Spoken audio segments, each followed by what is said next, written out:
Hello, ladies and gentlemen. Mr. Deaver here. Today, we're going to be learning more about electricity, and we're going to be specifically looking at an idea called Ohm's law. Now, Ohm's law has to do with a relationship between three different things. The three different things are over here in this triangle. When you look at this triangle, you may think back to what we learned in Newton's laws. Obviously, it was a different triangle. It was the FMA triangle. You might remember that one. Force is equal to mass times acceleration. Now, why do I remind you of that? Because just like there was a relationship between the mass, the force, and the acceleration, now we're going to find out there's a relationship between these three variables, the V, the I, and the R, when we're talking about electricity. So, what are these things? Well, I'm glad you asked. The V stands for volts. It represents the voltage. I represents the current, and the current is measured in amps. And R stands for resistance, and resistance is measured in ohms. Okay, so now that we know what these things are, well, what really are they? Let's take a quick look at each. We'll start out with volts. Alright, so let's start out by talking about volts. What are volts? What does that mean when we're talking about electricity? Well, you could kind of compare it to the pressure or the force that's pushing the electrons around the circuit. Let's take a look at a circuit over here. So once the loop is complete and we have a closed circuit, those electrons will start flowing.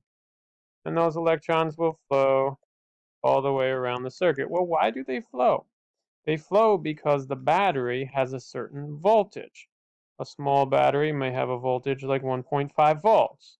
What this means is it's kind of like this end of the battery is sort of like the high end of a slide. And this other end of the battery is kind of like the low end of the slide.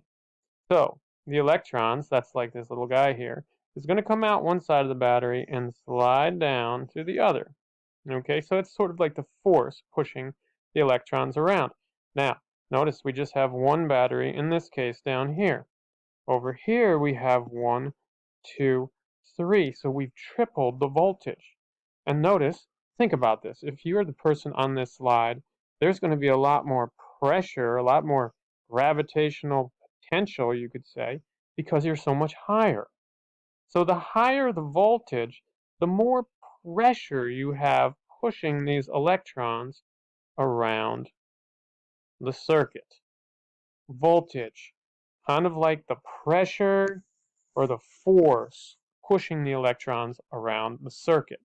Okay, let's go to the next idea. All right, next let's talk about the current. Okay, it's abbreviated with I, and the units are amps. Okay, so what is current?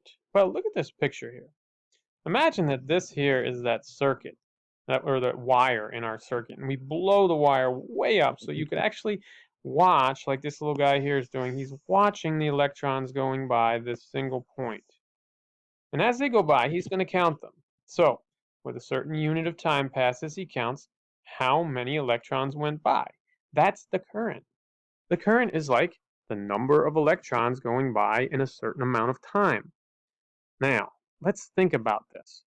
What would happen to, well, let's say he's watching, and let's just make up a number. Let's say that 5 electrons go by every second. Now, what would happen if the voltage went up?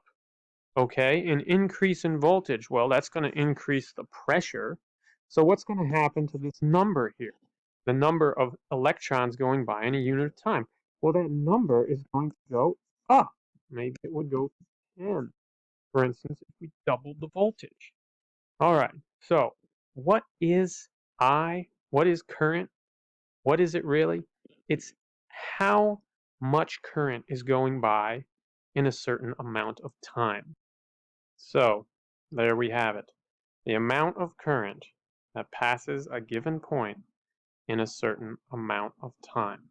That's the current. So, what's the last idea? The last idea is the resistance. Let's take a quick look at that. Okay, our last idea is this idea of resistance. So we use an R to represent resistance, and the units are these things called ohms. So let's get a sense of what resistance means. Let's imagine again that we have our current flowing through our circuit, and we blow up that wire really big so we can see into the wire. Imagine what's going through the wire. Now imagine that there's a spot in the wire that's been sort of like squished. Okay, almost like imagine a hose that's been pinched a little bit. This is our illustration of resistance. Now, if you think about it, as these electrons are moving along, as they reach the spot where the hose has been pinched, okay, that represents resistance in a wire. What's going to happen to the speed of the electrons when they encounter resistance? Well, resistance is going to slow down the flow of the electrons. So let's go back to our little guy over here. He's counting electrons. If the resistance goes up, if the R goes up, what's going to happen to the current, the I? Well, if there's more resistance, there will be less current. So maybe you're starting to put the pieces together now and figure out how the triangle works. V, I, R. There's this relationship between the voltage, that's like how hard the current is being pushed, the current itself, how fast the current, how much current is passing, and the resistance, which we said slows down the current. So these three things have a relationship between them, and that's what Ohm's law is all about.